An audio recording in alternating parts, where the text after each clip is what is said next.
আমার বিয়ে হয়েছে ৫ বছর হয়েছে, কিন্তু আমার কোনো সন্তান হয়নি। আমার শাশুড়ি সবসময় আমায় অপবাদ দিয়ে কথা বলতো, কিন্তু আমায় কোনো ডাক্তারও দেখাতো না, বলতো আমার সমস্যা। তাই একটা পর্যায়ে আমার সংসার ভেঙে যাওয়ার মতো অবস্থা হলো। শাশুড়ি বলল আমি আমার ছেলেকে আরও একটি বিয়ে করাবো। আমি এই কথা শুনে কিছুতেই সহ্য করতে পারছিলাম না, আর তাই বাধ্য হয়ে আমি ডাক্তারের কাছে গেলাম। ডাক্তার বলল তোমার বাচ্চা হবে, কিন্তু আমার কিছু পরামর্শ মানতে হবে। আমি বললাম ঠিক আছে, আপনি যা বলবেন তাই হবে। ডাক্তার বলল আমি তোমায় এমন চিকিৎসা দিব যা কাউকে বলা যাবে না। আমিও রাজি হলাম, কিন্তু ডাক্তার সাহেব চিকিৎসার নামে একদিন রাতে আমার সাথে যা করেছিল তা কোনো মেয়ের পক্ষে মেনে নেওয়া সম্ভব ছিল না। তাহলে আসল ঘটনাটি খুলি বলি। আমার নাম ডাক্তার অজয় কুমার। আমি একজন গাইনি বিশেষজ্ঞ ডাক্তার, অর্থাৎ যে সমস্ত মহিলাদের বাচ্চা কাচ্চা হয় না বা গর্ভজনিত সমস্যা, এই চিকিৎসাগুলো আমি দিয়ে থাকি। তাই হাসপাতালে সব সময় সিরিয়ালে আমার গর্ভবতী মহিলা বা যাদের বাচ্চা ধারণ ক্ষমতা নেই, এ ধরনের মহিলাদের সিরিয়াল সবসময় লেগেই থাকে। আর তোমাদেরকে বলে রাখা ভালো, আমি দেখতে বেশ হ্যান্ডসাম। আমার উচ্চতা সরাসরি 6 ফিট এবং দেখতে অনেকটা ফর্সা। তো যাই হোক বন্ধুরা, আমার কাছে একদিন হঠাৎ করে একটি মেয়ে চিকিৎসা নিতে আসলো। তার সমস্যা হচ্ছে প্রায় 5 বছর যাবত বিয়ে হয়েছে, কিন্তু বাচ্চা কাচ্চা হচ্ছে না। আর যেহেতু আমি একজন গাইনি বিশেষজ্ঞ এবং আমার এলাকার মধ্যে অনেক নাম করা, তাই মেয়েটি আমার কাছে আসলো এবং সমস্ত কিছু খুলে বলল। তখন আমি তাকে বিভিন্ন রকমের টেস্ট দিলাম এবং পরীক্ষা করে দেখলাম যে তার বাচ্চা ধরার ক্ষমতা সবকিছু ঠিকঠাক আছে। তারপরেও তার বাচ্চা হচ্ছে না। তাহলে কি কারণ হতে পারে আমি চিন্তা করতে লাগলাম। অবশেষে আমি বুঝতে পারলাম এটা তার স্বামীর সমস্যাজনিত কারণ ছাড়া আর কিছু না। তাই আমি তাকে আমার পার্সোনাল চেম্বারে ডেকে পাঠালাম এবং তাকে জিজ্ঞাসা করলাম তোমার পারিবারিক পরিস্থিতি এখন কেমন। মানে যেহেতু তোমার বাচ্চা হচ্ছে না, এজন্য তোমার শ্বশুর বাড়ির লোকজন তোমার সাথে কেমন ব্যবহার করছে। তখন সেই মেয়েটি অনেক কান্নাকাটি করলো আমার কাছে এবং সমস্ত কিছু খুলে বলল যে শ্বশুর বাড়ির শ্বশুর শাশুড়ি থেকে শুরু করে বাড়ির সমস্ত লোক, এমনকি এখন নিজের স্বামী ও তার সাথে ভালো ব্যবহার করে না এবং ভালো চোখে দেখতে পায় না, কারণ তার বাচ্চা হচ্ছে না। অর্থাৎ তার সমস্ত দুর্বল পয়েন্টগুলো আমি শুনে নিলাম। আর তারপরে তাকে আমি একটা অফার করলাম যে আমি তোমাকে যে কোনো চিকিৎসার মাধ্যমে বাচ্চা দিতে পারি, তবে একটি শর্ত আছে। সেটা হচ্ছে আমি তোমাকে যে সমস্ত চিকিৎসার কথা বলব সবগুলো মেনে নিতে হবে। কোনো রকম অজুহাত বা আপত্তি করা যাবে না, তাহলেই তোমার বাচ্চা হবে। এ কথা শোনার পর মেয়েটি অনেক খুশি হলো এবং বলল স্যার আপনি যা বলবেন আমি তাই মেনে নেব। তবুও আমার একটি বাচ্চা দরকার, কারণ বাচ্চা ছাড়া আমি আমার শ্বশুর বাড়িতে একদম অসহায় এবং আমরা অনেক গরিব ফ্যামিলির লোক। যদি তারা আমাকে ছেড়ে দেয় তাহলে আমার বাবা অনেক বিপদে পড়ে যাবে। তাই আপনি যেভাবেই হোক আমাকে এই সমস্যা থেকে উদ্ধার করেন। যখন মেয়েটি এই কথাগুলো বলল, আমি ভাবলাম এখন আমি তাকে যা বলি তাই মানবে। আমি বললাম দেখো তুমি কিছু মনে করো না, আসলে তোমার মধ্যে কোনো সমস্যা আমি দেখতে পাইনি। মেইন সমস্যা তোমার স্বামীর মধ্যে হতে পারে, কিন্তু তুমি যদি এই কথা তোমার স্বামীকে গিয়ে বল, তোমার স্বামী কখনো বিশ্বাস করবে না এবং তোমাকে উল্টো বকাবকি করবে এবং তালাক দিয়ে দিবে, কারণ তোমার সব কিছু ঠিকঠাক আছে। এ কথা শোনার পর মেয়েটি প্রথমে একটু ধুম ধরে চিন্তা করল, তারপর বলল আচ্ছা স্যার ঠিক আছে, আপনি যে চিকিৎসা দিবেন সেই চিকিৎসা আমি মেনে নিব, কিন্তু আমার বাচ্চা অবশ্যই চাই। আমি বললাম আমি তোমাকে যে চিকিৎসাটা করব সেটা কাউকে বলা যাবে না। মেয়েটি বলল ঠিক আছে স্যার, আমি কাউকে বলবো না। আমি বললাম আমি তোমাকে চিকিৎসা দেওয়ার পর যদি তোমার বাচ্চা না হয়, যদি বাচ্চা না হয় তাহলে আমি বুঝবো। ডাক্তারের কথা শুনে আমি অনেক আস্থা পেলাম। কত ডাক্তার কবিরাজ দেখিয়েছি, তাও সন্তান হলো না, আর আপনার চিকিৎসার মাধ্যমে আমি মা হতে পারবো, এটা ভেবে আমার অনেক খুশি মনে হলো। তারপর আমার সঙ্গে বোঝাপড়া করবে। তাহলে তুমি যদি রাজি থাকো, দেরি না করে আমি তোমার চিকিৎসা শুরু করে দিতে পারি। তখন মেয়েটি বলল যে স্যার আপনি এখনই করতে পারেন চিকিৎসা। আমি বললাম আমি তোমাকে যে চিকিৎসা করব সেটা এখানে সম্ভব না। তাহলে কোথায় সম্ভব? আপনার যেখানে সম্ভব সেইখানেই আমার চিকিৎসা করুন স্যার। স্যার, চিকিৎসার খরচ সম্পর্কে আপনার চিন্তা করতে হবে। আমার বাবার বাড়ি থেকে দেওয়া গয়নাগুলো আমি বিক্রি করে দেব। ডাক্তার বলল, আরে আমি তোমার চিকিৎসা করব, এটাতে তোমার খরচ তেমন হবে না। খরচ হবে না বললেই চলে। আমি বললাম, ডাক্তার সাহেব, আপনি অনেক দয়ালু মানুষ। আপনার কথা শুনে আমার অনেক ভালো লাগছে। ডাক্তার সাহেব বলল, ঠিক আছে, আমি তোমাকে যেদিন আসতে বলবো সেই দিন তুমি আসবে। আর হ্যাঁ, আমার এই চেম্বারে চিকিৎসা করা যাবে না, তুমি আমার বাসার চেম্বারে আসতে হবে। আমি ডাক্তারের কথা শুনে বললাম, ঠিক আছে স্যার, আপনি যেখানে বলবেন আমি সেই জায়গায় গিয়ে আমি চিকিৎসা নিব। ডাক্তার আরও একটি কথা আমায় জানিয়ে দিলেন। তিনি বললেন যে যেদিন আমি চিকিৎসা নিব সেদিন যেন আমি একা আসি, আমার সঙ্গে অন্য কেউ আসতে পারবে না। আমি এই কথাটা শুনে কিছুটা আশ্চর্য হলাম। আমি তখন একটু চিন্তায় পড়ে গেলাম। মনে মনে ভাবলাম, চিন্তা করলে হবে না, আমার চিকিৎসার মাধ্যমে বাচ্চা চাই। আমি বললাম, স্যার, আমি কোনোদিন আসব। ডাক্তার বলল, তোমার ফোন নাম্বারটি দিয়ে যাও, আমি তোমাকে যেদিন কল করব ঠিক সেই দিন তুমি বাসার চেম্বারে চলে আসবে। ডাক্তার বলল, আমার একটি কার্ড নিয়ে যাও, এই কার্ডে আমার বাসার ঠিকানা দেওয়া আছে, আমি যেদিন তোমায় ফোন করব ঠিক সেই দিন চলে আসবে। আমি বললাম, ঠিক আছে স্যার। আমি বাড়িতে ফিরে আসলাম। এসে দেখি আমার স্বামী ঘরে মন খারাপ করে শুয়ে আছে। আমার স্বামী আমায় জিজ্ঞেস করলো, কোথায় গিয়েছিলে তুমি? আমি বললাম, আমি একটু বাপের বাড়ি গেছিলাম, আব্বার শরীরটা তেমন ভালো ছিল না তাই। আমার স্বামী বলল, আমার কাছ থেকে অনুমতি নেওয়ার প্রয়োজন ছিল না। আমি তাকে বললাম, দেখো, আমি তোমার নাম্বারে ফোন দিয়েছিলাম, তখন তোমার ফোন বন্ধ ছিল, আর তাছাড়া তুমি বাড়িতে ছিলে না, আর তাই বাবার অসুস্থতার কথা চিন্তা করে চলে গেছিলাম।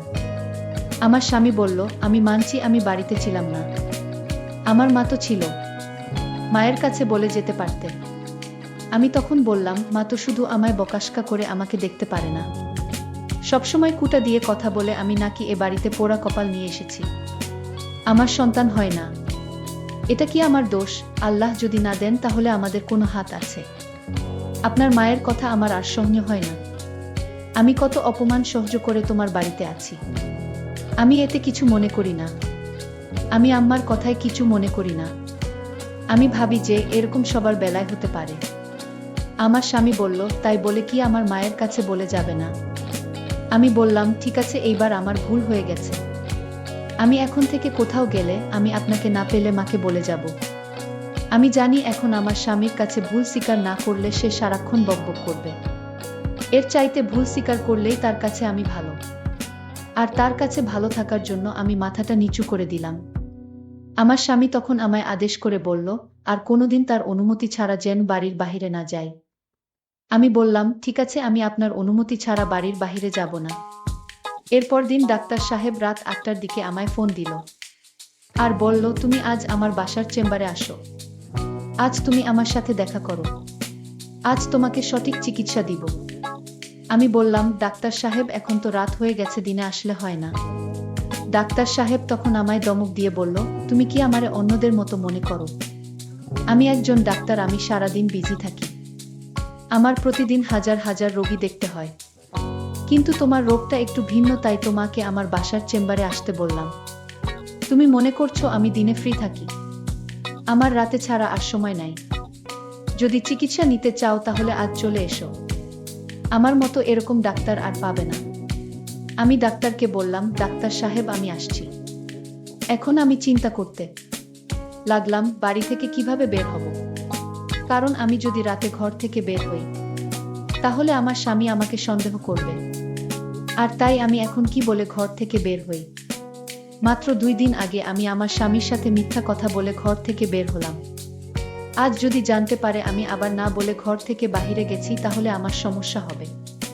আমি এক মহাচিন্তায় পড়ে গেলাম। অন্যদিকে ডাক্তার আমার জন্য অপেক্ষায় আছে। আমি এখন কি করব? আমি সিদ্ধান্ত নিলাম, আমার আজ যে করে হোক আমার ডাক্তারের কাছে যেতে হবে আর চিকিৎসাটা নিতে হবে। আমি আমার শাশুড়ি মাকে মিথ্যা বললাম, মা, আমি কিছুক্ষণের জন্য আমার বাপের বাড়ি যাব, আমার বাবা খুব অসুস্থ, আমার এখনই চলে যেতে হবে। আমার স্বামী ঘরে ছিল না। আমি আমার স্বামীকে ফোন দিয়ে বললাম, আমার এখন বাপের বাড়ি যেতে হবে, কারণ আমার বাবা খুব অসুস্থ। আমার স্বামী বলল, ঠিক আছে, চলে যাও। আমি তাড়াতাড়ি বোকরা পরে আমি রেডি হয়ে বাড়ি থেকে রওনা দিলাম। আমার শাশুড়ি মা আমার কথার কোনো উত্তর দিল না। আমি কোনো কিছু চিন্তা না করে ডাক্তারের বাড়ি উদ্দেশ্য করে রওনা দিলাম। এই মুহূর্তে ডাক্তার সাহেবের ফোন আসলো। আমি ফোনটা রিসিভ করতেই ডাক্তার বলল, তুমি আসবে আজ? যদি না আসো আমি আর কোনোদিন আমি তোমার চিকিৎসা দিতে পারবো না। আমিও দিব না। আমি ডাক্তার সাহেবকে বললাম, আমি রাস্তায় আছি, আমি আসতেছি, আপনি কিছুক্ষণ ওয়েট করেন, আমি আসতেছি। ডাক্তার বলল, ঠিক আছে। ডাক্তার সাহেব তখন চিন্তায় পড়ে গেলেন। ডাক্তার সাহেব বললেন, আজ আমি আমার স্ত্রীকে বলবো আমার একজন জটিল রোগী আমার সাথে দেখা করতে আসছে, আর তাই আমার চিকিৎসা দিতে হবে। আমার স্ত্রী জিজ্ঞেস করলো, মেয়ে না ছেলে? আমি বললাম, মেয়ে। আমি মনে মনে সিদ্ধান্ত নিলাম, আজ ডাক্তারের আসল রহস্য জানতে পারবো। আমার স্ত্রী বলল, তাহলে তুমি তাকে চিকিৎসা কি বাসায় করবে? আমি বললাম, ওনার একটু জটিল সমস্যা, তাই আজ চেম্বারে আসতে পারেনি তো, আর তাই এখন বাসায় আসছে। ঠিক আছে, তোমার রোগীর চিকিৎসা করো। এর আগে আরো 5 জন মেয়ে তোমার বাসায় আসছে চিকিৎসার জন্য। আমি বুঝলাম না, রাতে আসে কেন? আমি আজ দেখব আমার স্বামী কি চিকিৎসা দেয়। আমি আমার স্বামীর উদ্দেশ্য জানার জন্য আমি আগে থেকেই ওনার পার্সোনাল রুমে লুকিয়ে পড়ি। মেয়েটি তখন রুমে এসে হাজির। ডাক্তার সাহেব বলল, তোমার জন্য আমি অনেকক্ষণ ধরে অপেক্ষা করছি।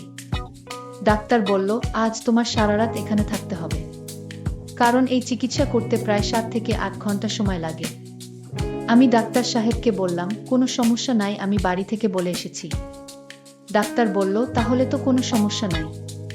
আচ্ছা, আজ যে চিকিৎসাটা আমি তোমায় দিব তুমি কিন্তু কাউকে বলতে পারবা না।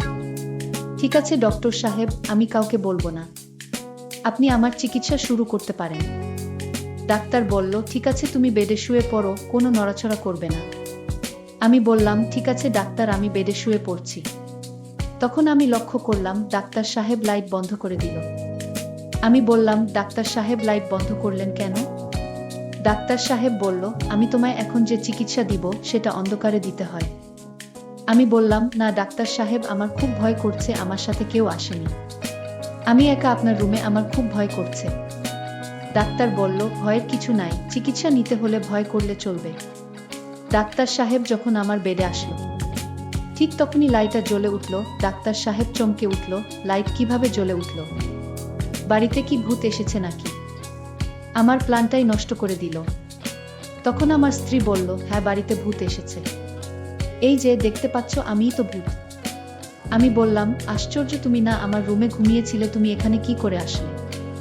আমি বললাম, তোমার আসল চিকিৎসাটা দেখার জন্য আমি আগে থেকেই ঘরে লুকিয়েছিলাম, এই বুঝি তোমার চিকিৎসা? আমার স্ত্রীকে বললাম, তুমি যা ভাবছো আমি ঠিক তেমনটা নই। মেয়েদেরকে মিথ্যা কথা বলে তুমি এইভাবে চিকিৎসার নামে এসব করো। আমি ডাক্তার সাহেবের স্ত্রীর কথা শুনে চমকে উঠি, হায় আল্লাহ, আমি আজ বেঁচে গেলাম। আমি ডাক্তার সাহেবের উদ্দেশ্য বুঝতে পারিনি। তার বাহিরের চেহারাটা অনেক সুন্দর, কিন্তু ভিতরের দৃশ্যটা যে এত নোংরা আমি জানতাম না। আজ হয়তো আমি ডাক্তার সাহেবের স্ত্রীর জন্য বেঁচে গেলাম। ডাক্তার সাহেবের স্ত্রী আমাকে বলল, এই মেয়ে তোমার বাড়ি কই? আর তোমার মা বাবা স্বামী কেহ নাই? তোমার মাথায় কি সমস্যা আছে নাকি এই এত রাতে কেউ একা একা চিকিৎসা নিতে বের হয়? আমি তখন কেঁদে বললাম, দেখুন, আমার স্বামী আমারে কোনোদিন ডাক্তার দেখায় না, সে নিজেও ডাক্তার দেখায় না। ডাক্তার সাহেবের স্ত্রী বলল, আচ্ছা, আমার স্বামী তোমার রিপোর্ট দেখেছে? আমি বললাম, হে, আমার কোনো সমস্যা নেই, রিপোর্ট ভালো। তোমার সমস্যা নাই, তাহলে তুমি চিকিৎসা নিতে আসলে কেন? চিকিৎসা নিবে তোমার স্বামী, আমি তোমার স্বামীর জন্য কিছু ওষুধ দিয়ে দিচ্ছি, এগুলো নিয়ম করে খাওয়ালে ইনশাল্লাহ ঠিক হয়ে যাবে। বন্ধুরা, আজকের গল্পটি এখানেই শেষ করলাম। ভালো লাগলে চ্যানেলটি সাবস্ক্রাইব করে পাশে থাকবেন। ধন্যবাদ।